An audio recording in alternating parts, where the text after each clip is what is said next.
Assalamu alaikum bandiraɓe halpularen wiyoɓe mbima mi bisimilla moɗon ɗo e nder télévision moɗon Pindi TV no dañirton ɗum subaka foof oɗon jaada hene Amadou Moussa Anne e banimon debbo Aissata Ndiaye ɗo e Pindi TV e roɓindu Diaydeli kala ko ganduɗa Diaydeli ɗi addanimon ɗum tan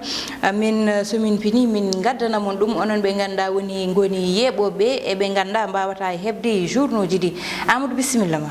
Mbani mba Aissatou Ndiaye mi salmini hettiyankoɓe Ayawu Pindi TV dendagal hettiyanke ɗo woni e dunde Baba Adama he salminama e oɗo subaka hande ɗen goni e hono ñalawma meɗen tataɓijo e nder yontere nde hande noon ne wayno jayde ɗi kala ne wayno ko toɓɓere wotere ɗi ɓuuri artude ɗum noon ko an aranten hol jayde porten fudorade o subaka. Eyyi Amadou hande noon coftal ɓalli ɓuuri hewde e jaydeli ɗi puɗɗortoɗen tan koye o mo ganduɗa woni record. tigi jayde record ne wayno kañum herori koto banggue coftal ɓalli eɗen gandi ko jayde yaltore kala subaka jayde noon ko kayre gadorɗen saabi noon ko football eɗen gandi hande ñalawma hande o ko match Sénégal e Bénin ko yewti ko e quart de finale to banggue Coupe d'Afrique des Nations jayde noon windi tan ne wayno ko Sénégal Bénin sang waktuji 16 ɗum ɗon noon ne wayno ko dawal tan gam yaade ko yewti ko e demi finale ko fati noon e banggue on ɗon match o mo ganduɗa ko Aliou Cissé woni keblinowo baroɗo teddugal leydi men Sénégal hollitama wonde ne wayno mawɗo to ganduɗa ko ɗum woni défense centrale mo leydi men Sénégal woni Kouyaté Koulibaly o mo ganduɗa noon ko arbitre woni ñawowo e ngal ɗon potiral o wiite ko algérnajo o wiite ko Moustapha Gorbal ko yewti ko e on ɗon match ha joni ko wiite ha joni 11 probable woni tan jogorɓe fettude ngal ɗon potiral jayndeni sifo ko Alfred Gomis to banggue gardien Lamine Gassama Kalidou Koulibaly Sékou Kouyaté Youssouf Sabali Pape Aliou Ndiaye Idrissa Gana Gueye Ari Seve wondude Sadio Mané Mbaye Nia e Keita Balde Diaw. Yo Allah wallu fettoɓe leydi meɗen Le Soleil. Le Soleil ko jayne guindiri e kañumne kadi ko yaltore kala subaka ɗo e nder leydi men Sénégal ne wayno jayde kadi kañumne ari koko yuti koye coftal ɓalli no jirɗon ni ko fati e banggue oɗo titre ene wayno noon ko CAN Égypte 2019 fandare nde ko wotere o ñalawma hande ne wayno ko fiide dowla Bénin jayde noon waɗi hen ko toɓɓe tati tawi ko yowre ko wiyete 3 points de suspension ɗum ɗon noon ko so tawi ɓe piyama tan walla mbiyen so baroɗe pi e on saaha maɓe mbaw yewtude ko yewti ko e dawal bitegal demi final on demi final wonata ko histoire woni tarikh saabu kay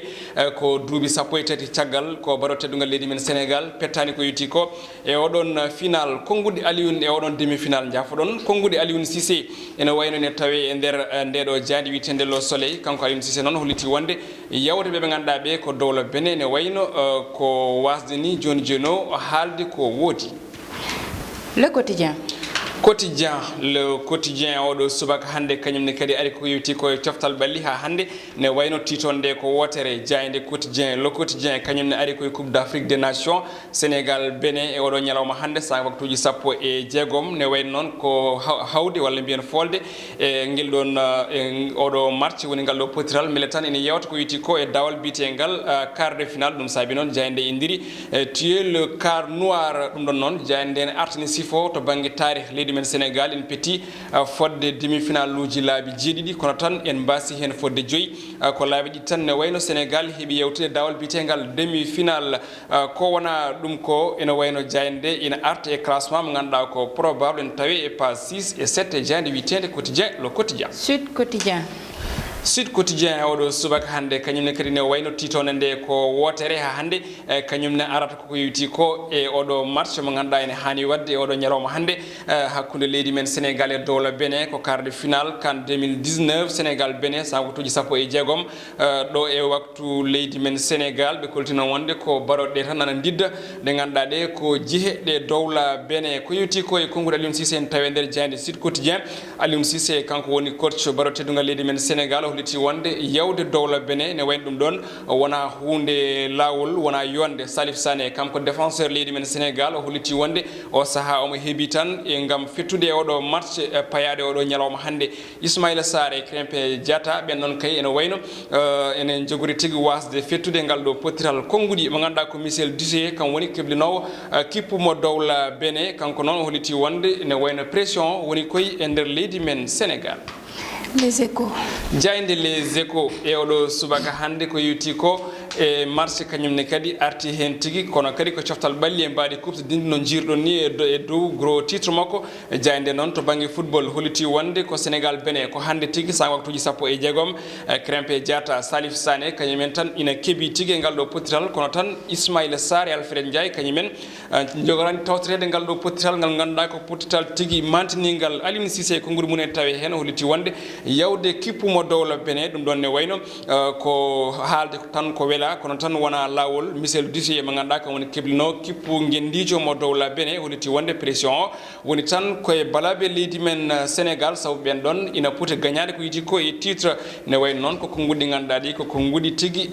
jirloji hakkille e kala e saaha ko wiyete bataille psychologique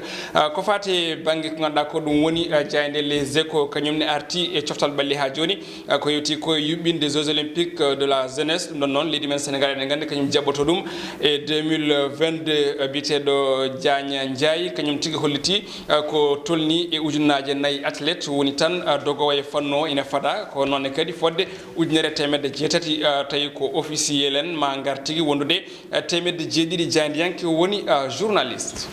wadde ko l'observateur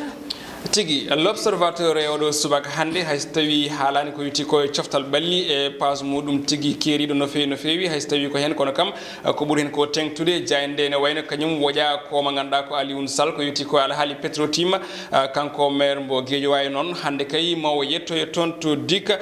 gam heɗede ko fate banggue alhaali on ɗon tigi oɗon tumamuye mo takka ko witi ko e to banggue pétrole et gaz ɗo e nder leydi men Sénégal jayde noon holliti wonde ne wayno ko kawniɗe kay teska ko yuti e oɗo information judiciaire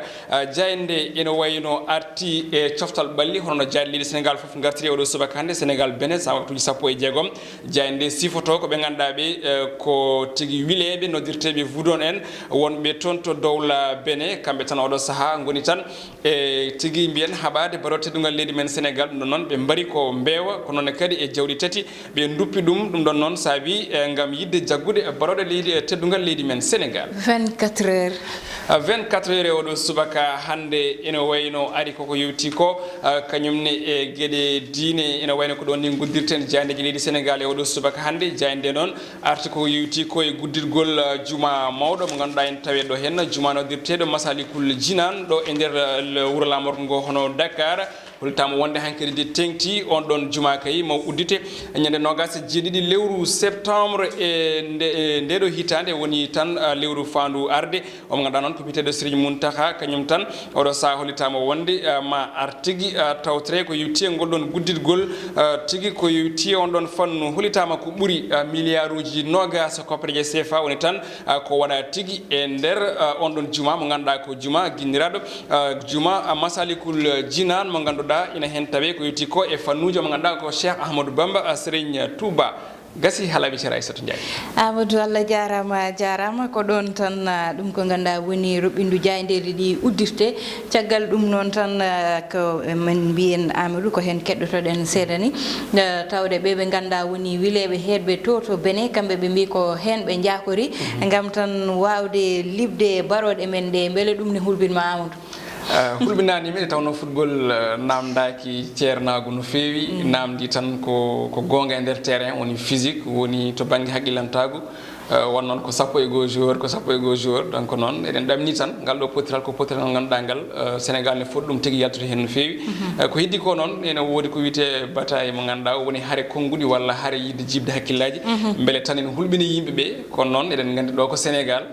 wonko ganduɗa ko eɗen gonɗini wonko ganduɗa kadi aussi eɗen pawɗen tan ɗum pawɗen ɗum tan koye yakarde ganduɗa eɗen jakri ɗum e Allah kam e yimɓe moƴƴi wonɓe ɗo e nder leydi Sénégal noon tigui Amadou wadde noon wiileɓe yoɓe gandu ko baroɗe ɓe dañde affaire ɓe ganda tan baroɗe kulani ɓe wadde noon ko ɗon tan ɗum ko ganduɗa woni coftal ɓalligal uddirte wadde félicité omo ganduɗa woni Alfred Amadou Mango ko cukalel ganduɗa noon duuɓi 14 tan dañi heeɓi baccalauréat mum e hitande ndeɗo kanko noon Amadou o ɓooyi waɗe diwnede classe uji ko wayno CI walla CI o diwnama ɗum